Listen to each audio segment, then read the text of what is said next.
My heart rate is surely not 170, man. My heart rate monitor must be bugged down, dude. I'm like pinned at 170. And we are back for another episode of Dead Last Cycling. And in today's race, I set a new PR, but not the kind you want because it was a record for how long my heart rate stayed at or above threshold. All right, guys. Stage 5, La Boucle, aka the Loop. I've not really been on my bike apart from one very short ride since last race because I've been badly as a dog, still carrying a little bit of grossness, but I think I've recovered just enough to get my self destroyed in a short race. Hindsight is 20/20, but I'm pretty sure that I was wrong about being recovered enough for this race, and I think my eagerness for another shot at Montmartre probably clouded my pre-race judgment. This week we've got our second visit to Montmartre, and this is probably the circuit they race this year in the Tour, whereas what we did on week 3 or stage 3 was last year's circuit with the shorter descent into the finish. With the much longer descent and flat into the Champs-Élysées finish, I was expecting a bunch sprint this week, albeit a reduced bunch consisting of whoever managed to bury themselves over Montmartre. Usually I'd be confident in my ability to get that done, but I really wasn't sure how my legs would respond today. My legs definitely feel a bit weird for having not ridden. I've had like 5 days off, 4 or 5 days off in the last week, which in the last 9 or 10 months is the most amount of time I've had off in a bike, in a week at least. I usually only have 1 day off. So, see how they respond. One hand, I might be very fresh. On the other, they might be like, oh, what is this? We've forgotten how to ride a bike. Thankfully, pedalling is like, well, riding a bike. But I had to hope that the freshness in my legs would counteract any lingering effects of whatever illness I'd had in the second half of last week. Despite the freshness, an old gremlin was already popping up. For that stupid left quad fatigue issue that I sometimes get. But, you know, I like to say, like Jens Voigt, shut up, legs. For once, telling my legs to shut up did seem to work, as my left quad overload faded away as I built into the ride and was replaced instead by just my entire body complaining. Need a feather for Montmartre. That is not a feather. 2 more chances of a feather. Getting a feather for the climb was going to be vital. Montmartre is short, with the climbing part not much over 2 minutes in Category B, which means that a feather lasts for basically around a quarter of the climb. So if you've not got one, you've got to be monumentally strong to survive with everyone that does. We'd hit our first little tester of the day, which shows up on Strava as Paris Last Hill. This barely registers as a climb, but as people started popping their feathers and upping the pace, I started to struggle, and my heart rate and breathing rate were already skyrocketing. Might as well use the aero.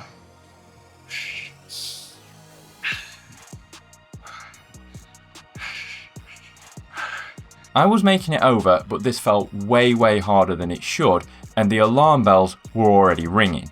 My legs felt fine, but the systemic cost did not, and just hanging on over the top felt like it was taking everything I had. And this wasn't even close to the real test of the day. You'll see my heart rate is into the mid 170s. Now my max heart rate is 188, and my threshold heart rate sits around 171. So sitting so elevated from so little, combined with what felt like an excessive breathing rate, was not good. All right, let's calm down. I think I might still be carrying a bit too much sickness for this. This might have been a mistake. But it all comes down to Montmartre. I had to try to recover, which is usually something I'm fairly decent at. I can generally go hard, sit in, go hard again, rinse, repeat. But this felt like a struggle just to sit at the very back of the group whilst only pushing out mostly blue and green power numbers. And my heart rate just wouldn't come down.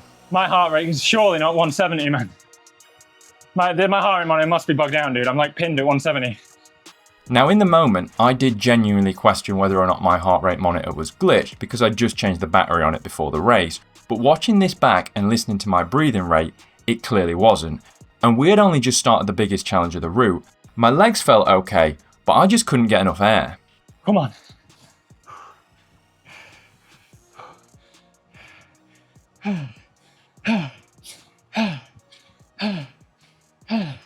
Because of the longer run into the finish, I knew I could afford to sit further back than on stage 3.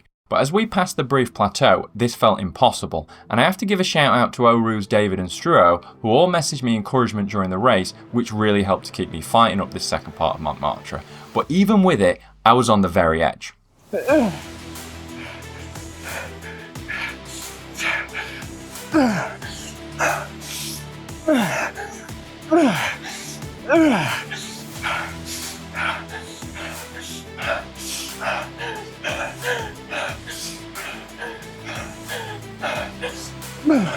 I was just surviving, but this had taken everything I had. My numbers were pretty good here. This was my second best ever 2-minute power, but the cost felt more like I'd done a 6-minute PR. Need that arrow. So what we can conclude from this race already is, as we know, I'm an idiot. Oh. I'd be sick.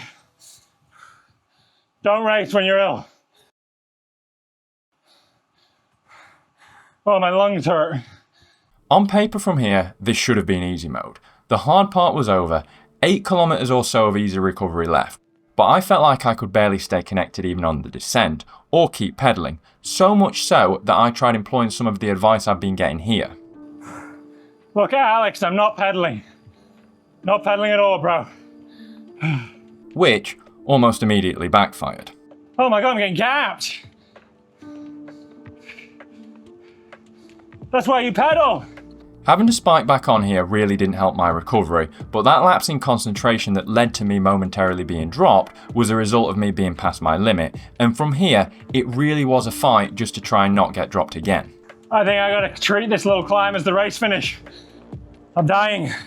Just to mention, you might notice my hand in the air. There's a wall next to my trainer that I'm using to support some of my weight. I'm not just riding around holding my arm up. Come on, recover please, buddy.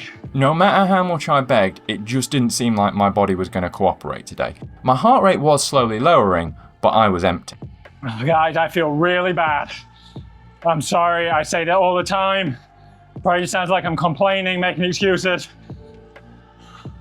This race was a mistake. At this point, for probably the first time ever, I genuinely considered just DNFing the race, and I think if this little riser we were approaching was any longer, I actually might have stepped off. But despite my cardiovascular system being spent, I still had a tiny little bit left in my legs, and against the odds, I was able to dig in and make it up and over the kick, which meant it was basically just pancake flat to the finish. Can't respond, Joe. Dying. Pancake flat from here or not though, this was not going to be a fairy tale ending, as yet again I got dropped off the back when I relied on someone else to bridge a gap that was opening, forcing me to spike power to jump across. My average heart rate for the last 15 minutes was 173. For the last 20 minutes actually. Depending on if you look at Zwift or intervals ICU, my average heart rate for this entire race was either 169 or 170, and my output was about the same as the race I did 2 weeks ago, where my average heart rate was only 163. So obviously I had not recovered enough to do this race, and it's probably time I started accepting that I'm old and don't bounce back quite like I used to.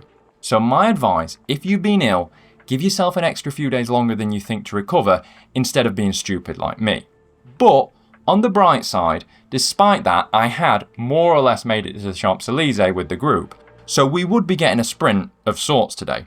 Granted, by this point, both my legs and cardio system were done, so my plan for the sprint was pretty much just to throw it in a big gear and let gravity do most of the work.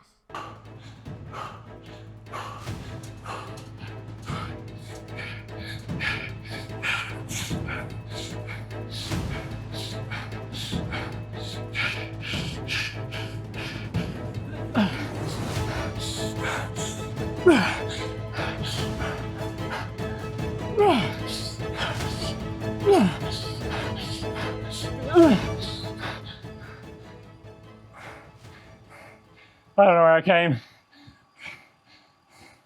14th, guys. Oh, what was that, 52? I'm happy with that. I should not race, guys. Not recovered enough. I was really ill after last week's race.